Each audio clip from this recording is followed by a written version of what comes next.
So hello dear student, কেমন আছো? I hope প্রত্যেকে শুধু ভালো নয়, ভীষণ ভালো আছো। দেখো স্ক্রিনের ওপর একটা প্রশ্ন লেখা আছে, তাই না? প্রশ্নটা কি আছে দেখো, 2x+2 ইন্টু 27x আপন x - 1 ইজ ইকুয়াল টু 9। লিখে নি একটু প্রশ্নটা।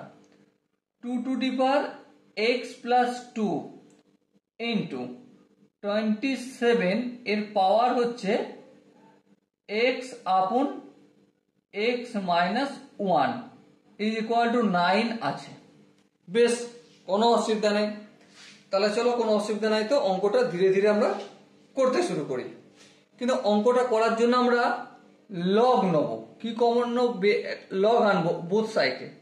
তাহলে বোথ সাইডে আমরা যদি লগ আনি, দেখো লগ 2 পাওয়ার হচ্ছে x+2 ইন্টু 27 এর পাওয়ার হচ্ছে x by x - 1, okay, equal to 9 আছে। এখানেও লগ আনবো, লগ 9, ওকে। আচ্ছা, এখানে তোমরা বেশ তোমাদের ইচ্ছা মতো নিতে পারো, ঠিক আছে। আমি এখানে কিছু লিখলাম না, প্রয়োজন হলে সেটা নেব। এবার দেখো log m into log n, formula পড়ছে না? হ্যাঁ ঠিক। তাহলে সেই ফর্মুলা কি? Log m plus log m। তাহলে লগ m বলতে এখানে লগ 2 পাওয়ার হচ্ছে x+2 প্লাস n বলতে এখানে 27 x আপন x - 1। তাহলে লগ অফ 27 x আপন x - 1 ইকুয়াল টু লগ 9 মানে কি? লগ 3 এর স্কোয়ার, আর স্কোয়ারটা এদিকে আলে এখানে 2 হয়ে যায়, তাই না? সেটাই করলাম।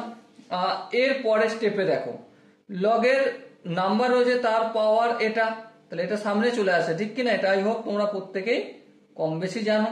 তাহলে x+2 ইন্টু লগ 2 প্লাস এখানেও সেম সিস্টেম, x আপন x - 1টা সামনে আসবে ইন্টু লগ 27। লগ 27 মানে 3 3 9, তাহলে 3 এর পাওয়ার কিউ, 3 3 9 3 9 27, 3 এর পাওয়ার কিউ হলে 27 হয়।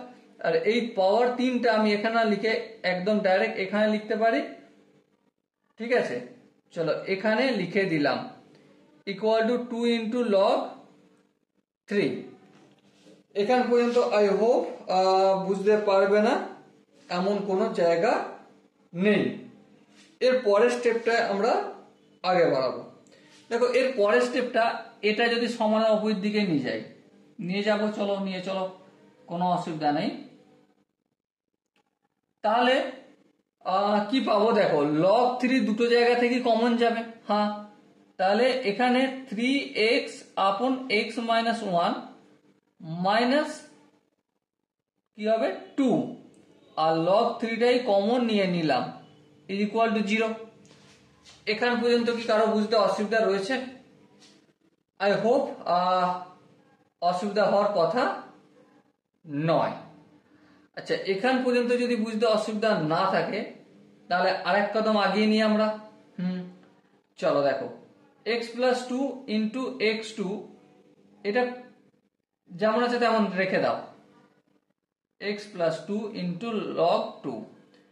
এখানটার একটু কাজ কারবার যদি করি, কি পাবো দেখো, এলসিএম টেলসিএম আমরা ব্র্যাকেটের মধ্যে এখানে করে নিই, ঠিক আছে।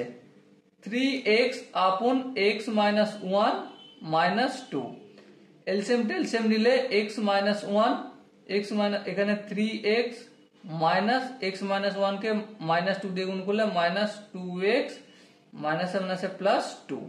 সো আলটিমেট কি পাচ্ছি আমরা? 3x - 2x, that's mean x plus 2, আর নিচে x - 1। তাহলে এখানটায় কি পেলাম? x+2 আপন x - 1, আর এখানে এই লগ 3 থাকলো ইকুয়াল টু 0। এবার তোমরা যদি ধ্যান দিয়ে লক্ষ্য করো, এখানে x+2 আর এখানেও x+2 উপরে আছে, তাহলে আলটিমেটলি x+2 কমন নিয়ে নিলাম। তাহলে কি বেঁচে থাকবে আমার? এখান থেকে লগ 2 প্লাস, আর এখান থেকে 1 বাই x - 1 ইন্টু লগ 3 অবশিষ্ট থাকবে ইকুয়াল টু 0। তার মানে দেখো, এখানে আমরা x+2 দুটো সংখ্যার গুণিতক যদি 0 হয়, তারা পৃথক পৃথক ভাবে 0 হয় কিনা? হ্যাঁ ঠিক। যদি তাই হয় তাহলে x plus two is equal to আমরা 0 বলতে পারি, আর কি বলতে পারি, log 2 প্লাস log 3 আপন x minus 1 is equal two 0 বলতে পারি, তাই না? তাহলে এখান থেকে x ইকুয়াল টু কি পাচ্ছি, -2, কিন্তু এটা ফাইনাল আনসার নয়, চেক করে দেখবে এটা ফাইনাল আনসারে হয় কিনা। আর এখান থেকে আমরা কি পাবো, এখান থেকে দেখো ধ্যান দিয়ে এখান থেকে যেটা পাবো দেখো, log 2 যেমন আছে তেমন থাকলো, এটাকে যদি অপোজিট দিকে নিয়ে যাই তাহলে equal to minus log 3 by x minus 1 হয়, ঠিক কি না? হ্যাঁ ঠিক। আচ্ছা যদি তাই হয় তাহলে আরেকটু স্টেপ যদি আগিয়ে যাই, এই log 3টা উপরে আছে, এদিকে আনলে কি হয়ে যাবে, বাই হয়ে যাবে, তাহলে log 2 বাই log 3, ঠিক আছে? আর এখানে -1 বাই এক্স মাইনাস 1 হয়, ঠিক কি না? তাহলে আরেকটু যদি কাজ কারবার করি তাহলে কি পাবো দেখো, এখানটা হচ্ছে আমাদের log 2 বেস 3 হয়ে যায় অটোমেটিক, এটা একটা সূত্র অনুযায়ী, আর এখানে -1 বাই এক্স মাইনাস 1 হয়। এবারে উল্টে যদি দিই তো এখানটা উল্টে যাওয়া মানে বেস নাম্বার হয়ে যাবে, নাম্বার বেস হয়ে যাবে, log 3 base 2 equal to minus of x minus 1। ওকে, হরকে লব করেছি, লবকে হর করেছি বোথ সাইডে, তো আলটিমেট কি পাচ্ছি,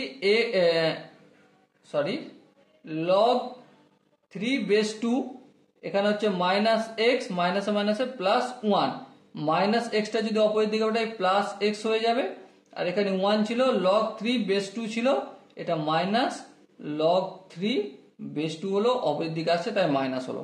তাহলে এক্স এর ভ্যালু একটা পেয়েছি -2 আর একটা পেয়েছি 1 মাইনাস log 3 বেস 2। এবারে প্রশ্ন হচ্ছে এই দুটো পেলাম, ওকে। এবার দেখো এখানে তো কোনো অসুবিধাই নেই, এই দুটি ফাইনাল আনসার হবে। So dear student, I hope তোমরা এই কোশ্চেনের কনসেপ্টটা প্রত্যেকে বুঝতে পেরেছো কিভাবে আমরা ম্যানিপুলেট গুলো করেছি। যদি কারো বুঝতে অসুবিধা হয়, কনফিউশন থাকে, তো কি করতে হবে তার জন্য কমেন্ট সেকশন আছে, কমেন্টে অবশ্যই জানাতে হবে। দেখা হচ্ছে নেক্সট ভিডিওতে, ততক্ষণ পর্যন্ত ভালো থেকো, সুস্থ থেকো এবং জয় হিন্দ।